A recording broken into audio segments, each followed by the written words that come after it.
आज बनवणार आहोत आपण ब्रेड पिझ्झा. त्यासाठी लागणार आहे ब्राउन ब्रेड, कॅप्सिकम, ऑनियन आणि टोमॅटो बारीक चिरलेला.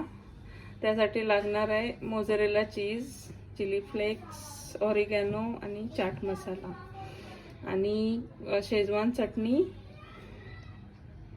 आणि पिझ्झा टॉपिंग सॉस.